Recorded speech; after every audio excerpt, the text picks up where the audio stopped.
The North Sea, a churning abyss of frigid water and relentless winds. It's a place where man extracts black gold from the earth's veins, a place of immense power and stark isolation. But beneath the roar of machinery, beneath the constant sway of the platform, there are whispers. Whispers of things that defy logic, things that the company never tells you. Things you only learn when you're out there, under the crushing weight of the midnight shift. I was one of them. A roughneck, chasing the paycheck, chasing the thrill, or maybe just running from something back home. My name is Mark. I'd worked rigs before in the Gulf, off the coast of Africa. I thought I'd seen it all. But the North Sea, it's different. It has a way of getting into your bones, into your mind. My first posting was on Rig 73, an older platform, a behemoth of steel and rust, miles from anything resembling land. The crew was a mix of grizzled veterans and wide-eyed rookies like me. We worked 12-hour shifts, 7 days on, 7 days off. Day shift was brutal, but midnight shift? That was another beast entirely. The rules for the midnight shift weren't written down. Not in any official manual anyway. They were passed down, whispered in hushed tones over lukewarm coffee during the rare moments of quiet.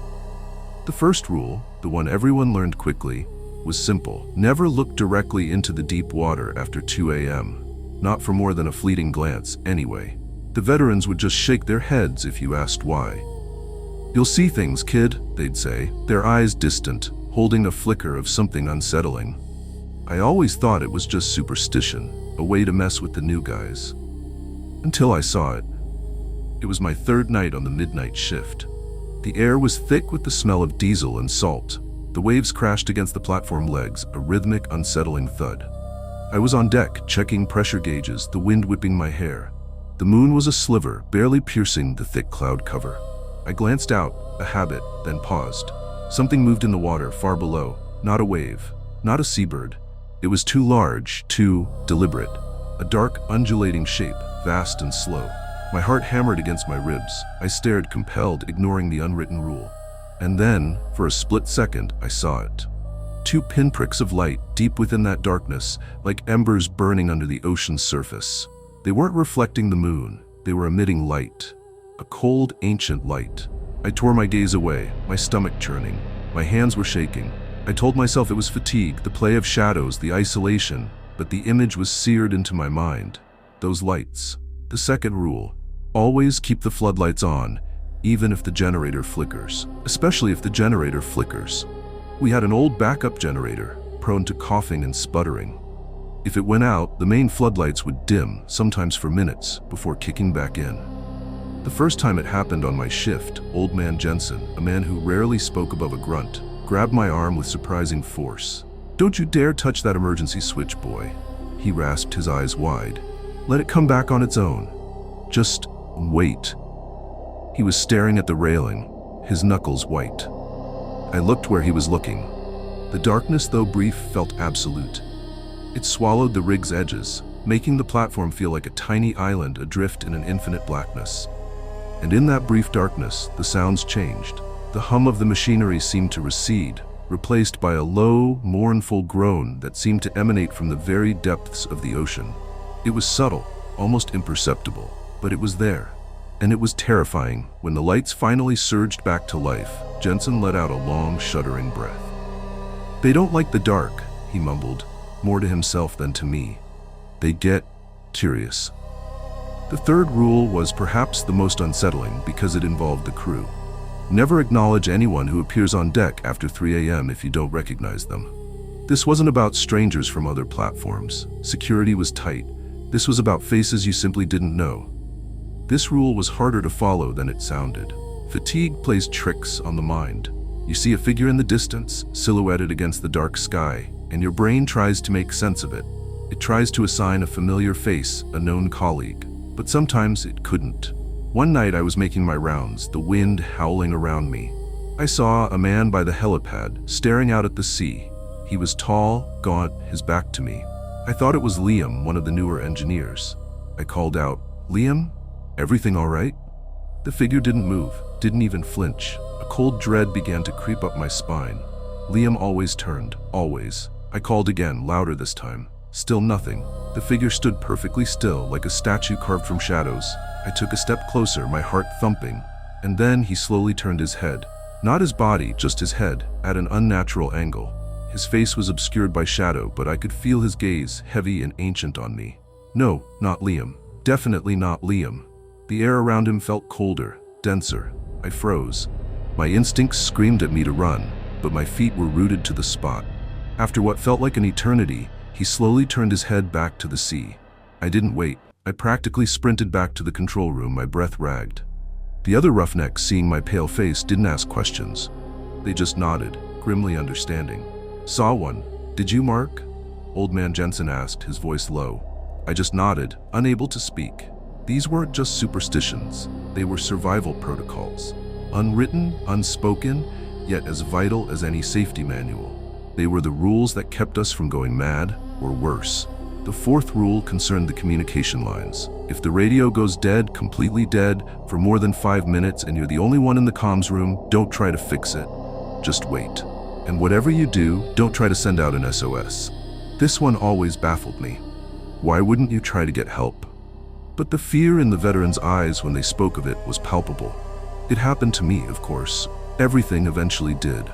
I was on comms duty one particularly stormy night. The wind was a banshee, rattling the rig. Suddenly, the static on all channels died. Not a gradual fade, but an abrupt, unnerving silence. The red lights on the console flickered, then went dark. Total radio silence. I stared at the dead panel, a knot forming in my stomach. 5 minutes. The rule echoed in my head. I wanted to reach for the emergency transmitter, to send out a distress signal. But Old Man Jensen's face, etched with fear, flashed in my mind. Don't try to fix it. Just wait. The silence was deafening. It felt like the rig itself was holding its breath. And then, from the depths of that silence came a sound. Not through the radio, but through the air. A low, guttural thrumming like a giant distorted heartbeat. It filled the comms room, vibrating through the floor, through my chest. It felt like it was coming from everywhere and nowhere at once. It wasn't human. It wasn't mechanical. It was primal. It lasted for what felt like an hour, but was probably only a few minutes. Then, as abruptly as it had died, the radio crackled back to life. The lights on the console flared green. The thrumming stopped. I sat there, drenched in sweat, my hands trembling. What was that? What would have happened if I had tried to send an SOS? The thought sent a fresh wave of dread through me. The fifth rule was the most specific, and perhaps the most terrifying in its implications. If you hear a series of 3 distinct knocks, always 3 on the outer hull of the rig, near your sleeping quarters, do not answer. Do not investigate. Do not even acknowledge it. Just pull your blanket over your head and wait for it to stop. This rule was often accompanied by stories, hushed and fragmented, of those who hadn't listened. One night, I was trying to sleep, the constant drone of the rig a familiar lullaby. Then a sharp, resonant knock. My eyes flew open. My heart skipped a beat. It was close, too close. Knock. My breath hitched. It was coming from the hull, right outside my bunk. Knock. 3 distinct knocks. My blood ran cold. Every fiber of my being screamed at me to look, to see who was there, to understand. But the rule, the whispered warnings, the sheer terror I felt, held me immobile. I pulled my thin blanket over my head, burying my face in the scratchy fabric, my eyes squeezed shut. I lay there, rigid, listening to the frantic pounding of my own heart. The silence that followed the knocks was even worse than the sound itself. It stretched interminably, filled with the imagined presence just outside my thin metal wall. I don't know how long I lay like that. Eventually, exhaustion claimed me, dragging me into a fitful, nightmare-filled sleep. When I woke, the sun was streaming through my small porthole. I felt a profound sense of relief, mixed with a chilling certainty that I had narrowly escaped something unspeakable. You know, if you're finding this story as unsettling as I found living it, consider hitting that like button and subscribing to Nightfall Tales. We delve into the deepest, darkest corners of human experience, where the lines between reality and nightmare blur. Your support helps us keep these stories from being forgotten. The 6th rule: never, under any circumstances, try to retrieve anything that falls into the ocean during the midnight shift. No matter how valuable, no matter how sentimental, it's gone. Let it go. This rule seemed less menacing than the others, more practical. but the way it was delivered, with a grim finality, suggested something far more sinister than just lost property. It hinted at a deeper, more profound loss. One of the new guys, a young kid named David, lost his wedding ring. It slipped off his finger while he was working near the railing. He watched it glint once, then plunge into the black abyss. He was distraught. He kept talking about it, about wanting to get it back. Old man Jensen, seeing the anguish in David's eyes, tried to explain. It's not just the currents, son. It's not just the depth. Some things, they don't want to come back. David, blinded by grief and youth, didn't listen. The next night, during his midnight shift, he disappeared. No trace, no struggle, just gone. The company said it was an accident, a rogue wave, a slip. We all knew better. We knew he went looking for his ring. And we knew what found him instead. His disappearance cast a long shadow over the rig. It solidified the unspoken rules into unbreakable laws. The final rule, the one that bound all the others together, was simply this: never talk about these rules to anyone outside the rig. Not to your family, not to your friends, not even to the new recruits, until they've been out here long enough to learn them the hard way. The company, they have their own narrative, their own version of events, and anything that contradicts that, it's bad for business, it's bad for morale, and it's dangerous. I survived my rotation on Rig 73. I made it back to land, back to the world of solid ground and predictable daylight. But the North Sea never truly left me. The whispers, the sounds, the fleeting glimpses of things that shouldn't be, they became a part of me. I still wake up sometimes in the dead of night, convinced I hear 3 distinct knocks on my bedroom wall. I still find myself avoiding looking into dark water, even in a swimming pool. And I still see those 2 cold, ancient lights burning in the deep. They say the North Sea is a rich source of energy, but what kind of energy exactly? And at what cost? We extract the oil, but what does it extract from us? The company will never tell you. They'll tell you about safety protocols, about efficiency, about profits, but they'll never tell you about the things that lurk beneath the waves, the things that watch, the things that wait.